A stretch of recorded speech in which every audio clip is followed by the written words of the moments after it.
यशोमती मैया के नंद लाला।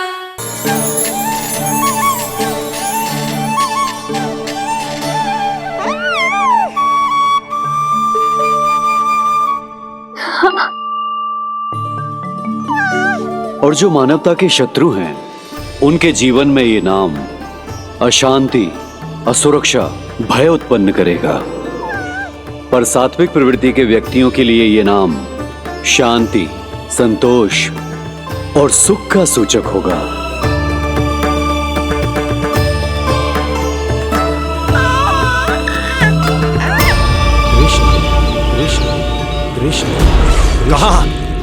कहां से आ रही है ये ध्वनियां?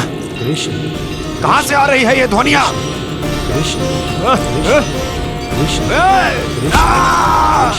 स्वामी महाराज,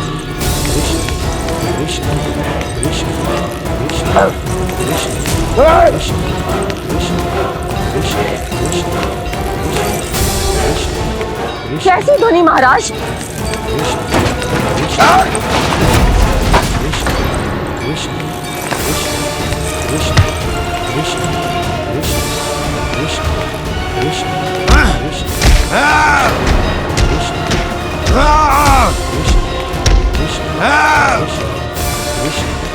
स्वामी कृष्ण।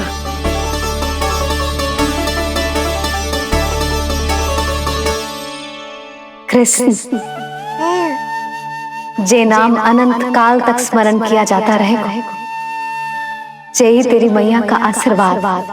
संसार मुझे कृष्ण बुलाए या नीलमणि कहकर पुकारे, मैं रहूंगा तो बस यशोमती मैया का नंद लाला। यशोमती मैया के नंद लाला, यशोमती मैया के नंद लाला।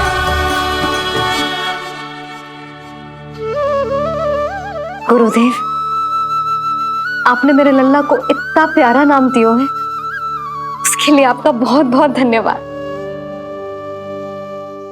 एक बार गोपियों को पता चलेगा तो देखना कैसे रटने लगेंगी मेरे लल्ला का नाम।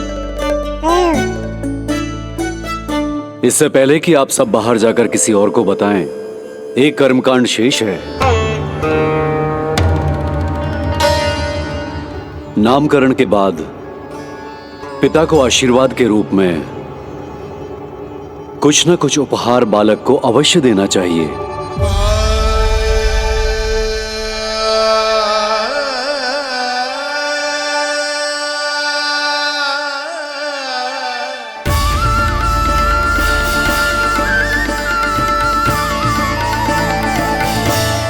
मैं क्या दूं?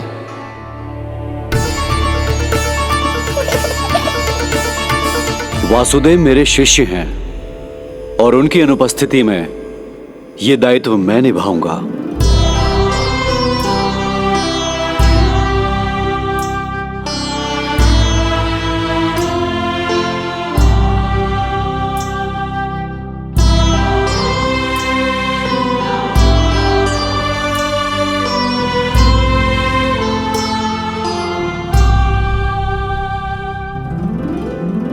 इसे अपने पिता की ओर से स्वीकार करो पुत्र।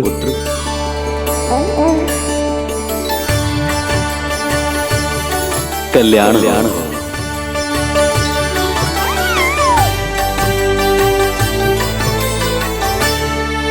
क्या दूं मैं इसे?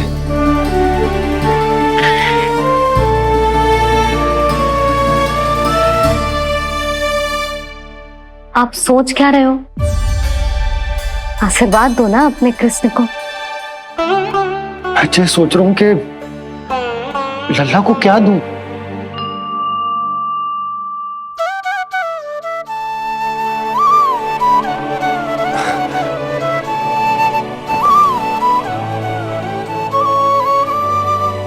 लल्ला, तू स्वयं ही बता दे, तुझे क्या चाहिए?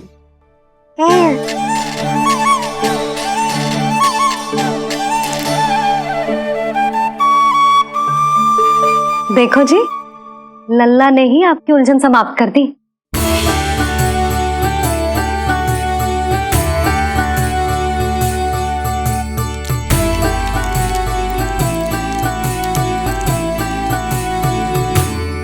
मेरा आशीर्वाद कि तेरा ये नाम कृष्ण तेरी प्रजा के लिए बहुत हितकारी हो। गुरुवर, आप भी इसे आशीर्वाद दें।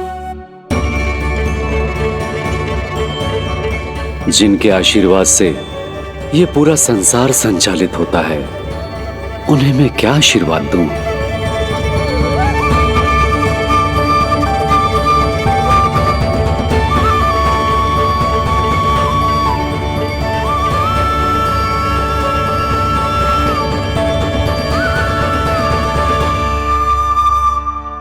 आपने तो मुझे मेरा नाम दिया है ऋषिवर। ये तो मेरा सौभाग्य था प्रभु कि आपने इस कार्य के लिए मुझे चुना। पर आपका कार्य अभी समाप्त नहीं हुआ ऋषिवर। एक विनती और है मेरी। आज्ञा दीजिए प्रभु, क्या करना होगा मुझे? बाबा को मेरी वास्तविक पहचान बतानी होगी आपको, और इन्हें इस बात के लिए मनाना होगा कि ये मैया को कभी भी मेरा सत्य पता ना चलने दे। पर प्रभु, मैं ये कैसे कर पाऊंगा? आप ही कर पाएंगे ऋषिवर, क्योंकि अब आप इस कृष्ण अवतार के मुख्य उद्देश्य को जानते हैं। बंद करो, बंद करो ये ध्वनिया। कौन सी ध्वनिया स्वामी? ये ध्वनिया बंद करो, बंद करो। क्या सुनाई दे रहा है आप? ये शब्द तुम्हें कानों में गूंज रहा है। भरत समझिए। रुक जाइए। बस मुझे महाराज।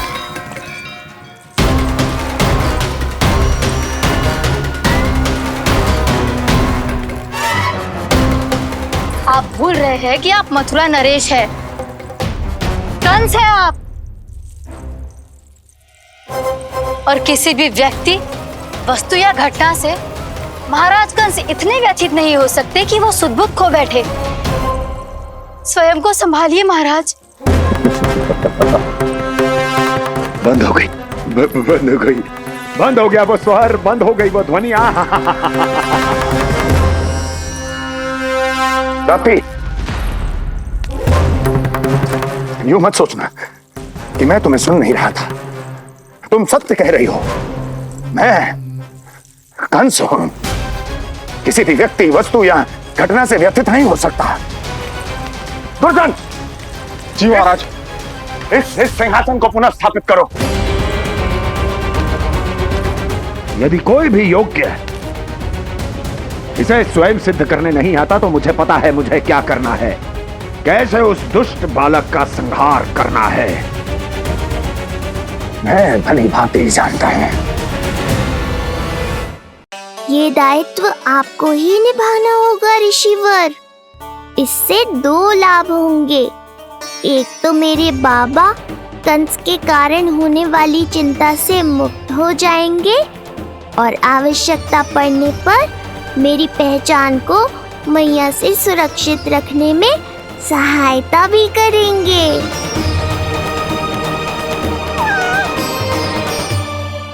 नंदराज, अब बलराम और कृष्ण दोनों को भूख लग गई होगी।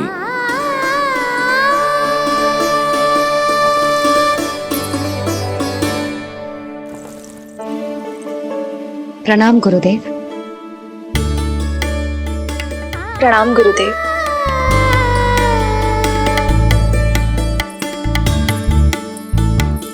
गुरुदेव, अब आप भी विश्राम कर लीजिए। नहीं नंदराज, मुझे शीघ्र ही मथुरा पहुंचना है। राजा वासुदेव और रानी देवकी मेरी प्रतीक्षा कर रहे होंगे। पर इससे पहले कि मैं जाऊं, मुझे आपको कुछ बताना है।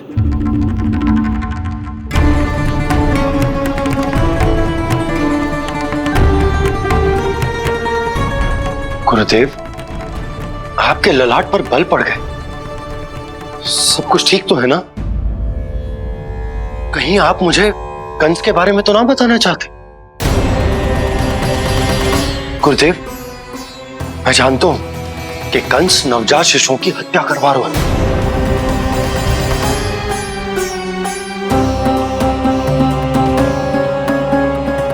कंस नहीं, कृष्ण के बारे में कुछ कहना है मुझे।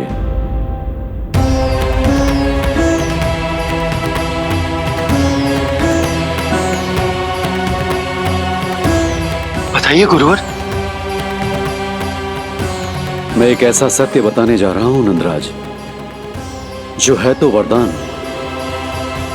पर उसे स्वीकारना आपके लिए बहुत कठिन होगा। गुरुदेव, आप जो कह रहे हैं वो मैं समझ ना पा रहा हूं। बताइए ना।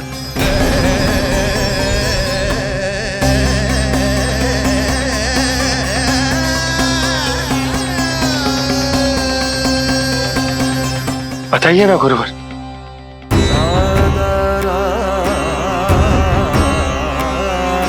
सत्य यह है नंदराज,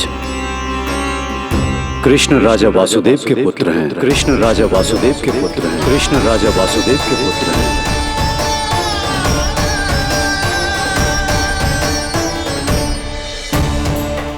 और वो कोई साधारण बालक नहीं है, स्वयं श्री हरि विष्णु के अवतार हैं। और वो कोई साधारण बालक नहीं है, स्वयं श्री हरि विष्णु के अवतार हैं।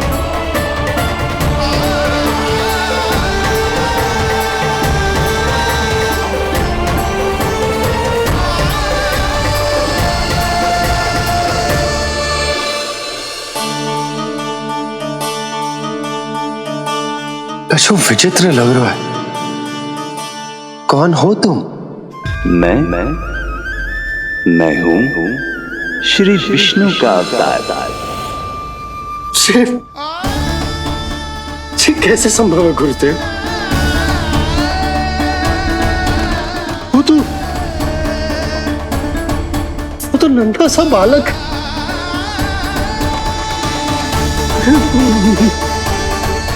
वो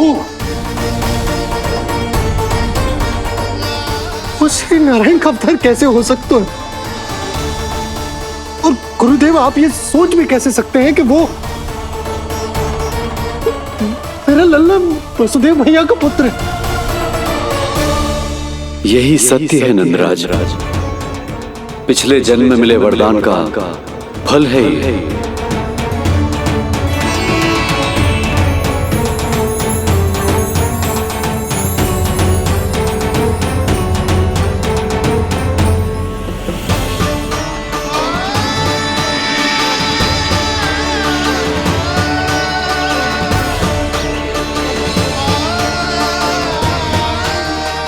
मैं आपकी संतान के रूप में अवश्य आऊंगा, किंतु उसके लिए आपको मेरे अगले अवतार के बाद एक और अवतार की प्रतीक्षा करनी होगी,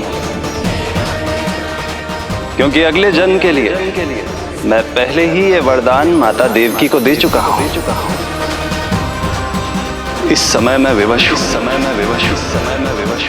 किंतु मैं आपको वचन देता हूं, आपकी संतान बनकर अवश्य आऊंगा। प्रभु,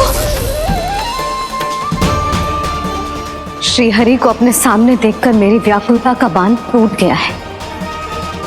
2 जन्म बहुत बड़ा समय होता है स्वामी। अपने पुत्र के रूप में हरि को गोद में खिलाने के लिए अब मैं और 2 जन्मों तक प्रतीक्षा नहीं कर सकती। धरा!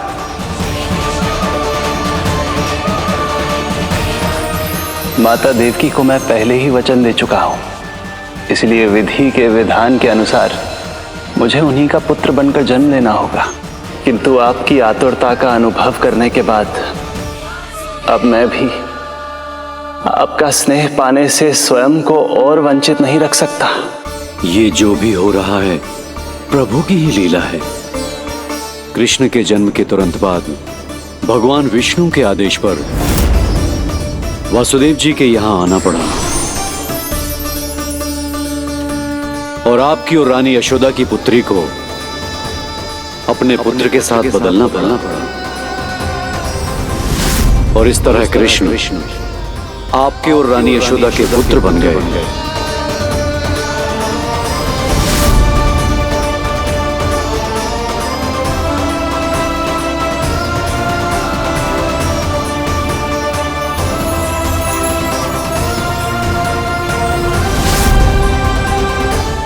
आपने सही कही थी गुरुदेव,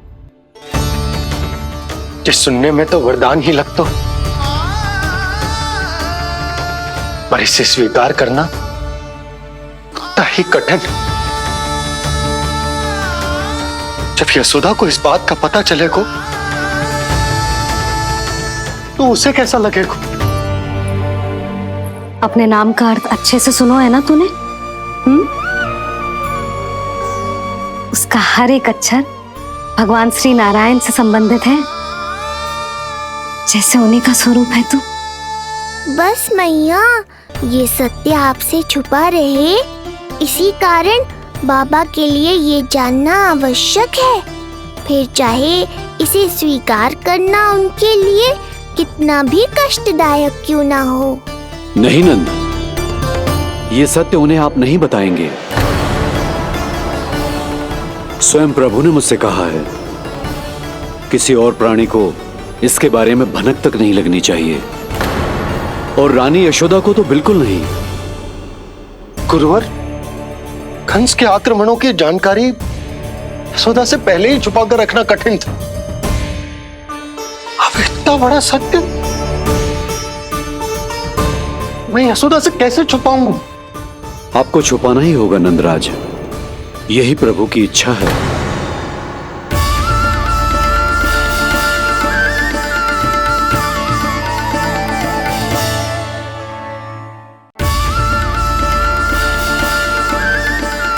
पर क्यों गुरुवर?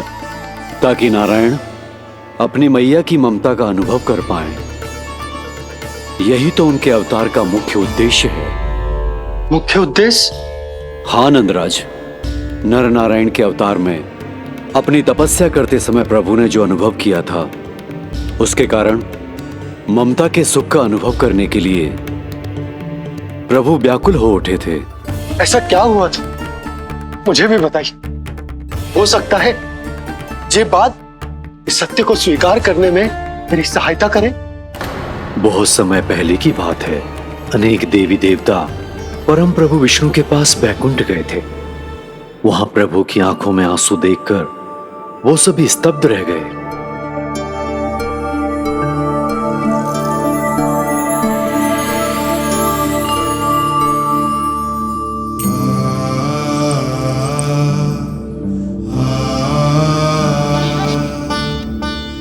प्रभु,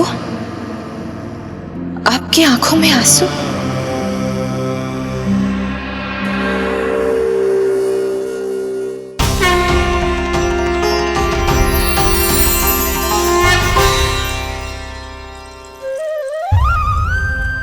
चिंता मत कीजिए, आप सब तो जानते हैं, हिरण्यकश्यप को मारने के लिए मैंने नरसिंह अर्थात आधे मानव और आधे सिंह के रूप में अवतार लिया था।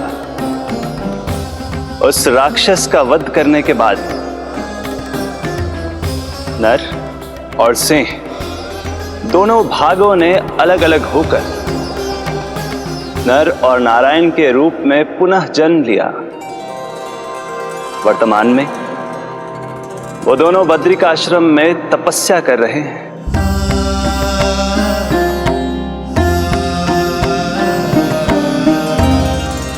आज उन दोनों ने कुछ ऐसा देखा जिसने मुझे भी भावुक कर दिया।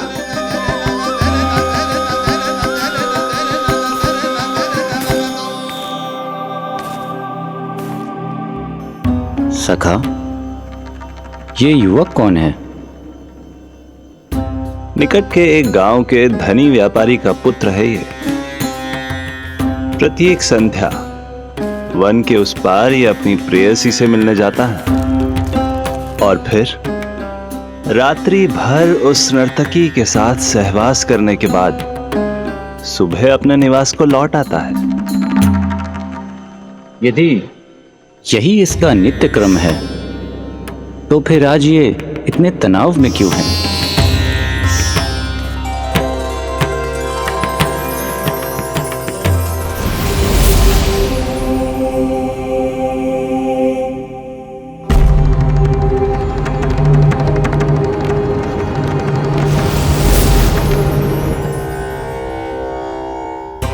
कल रात्रि प्रेम क्रिया के मध्य उस नर्तकी ने इससे पूछा, यह सबसे अधिक प्रेम किससे करता है? जब इसने कहा तुमसे, तो वो बोली, तुम्हें अपने प्रेम को सिद्ध करना होगा। अपनी मां के हृदय को उसके तन से अलग कर मुझे सौंपना होगा। मां का हृदय?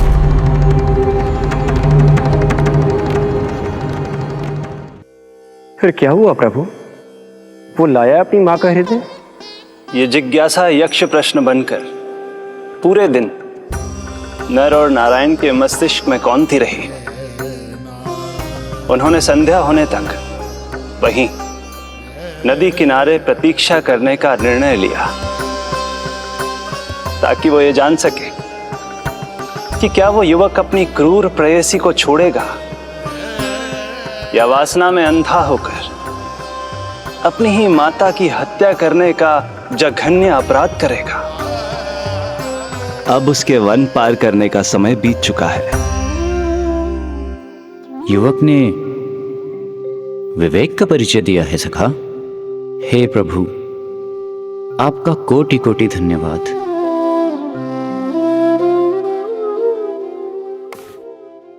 सखा,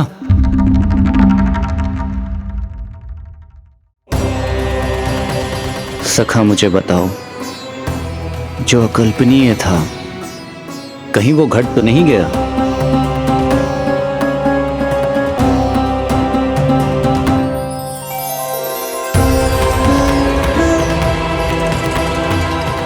जब इस युवक की मां को इसकी प्रेयसी की क्रूर मांग के बारे में पता चला, तो जो उसने किया वो इस समस्त संसार में केवल एक मां ही कर सकती है।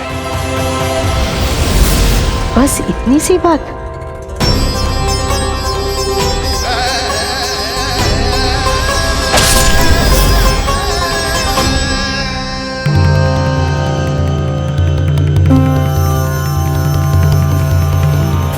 संभाल के मेरे बेटे, कहीं चोट ना लग जाए तुझे। संभाल के मेरे बेटे, कहीं चोट ना लग जाए तुझे।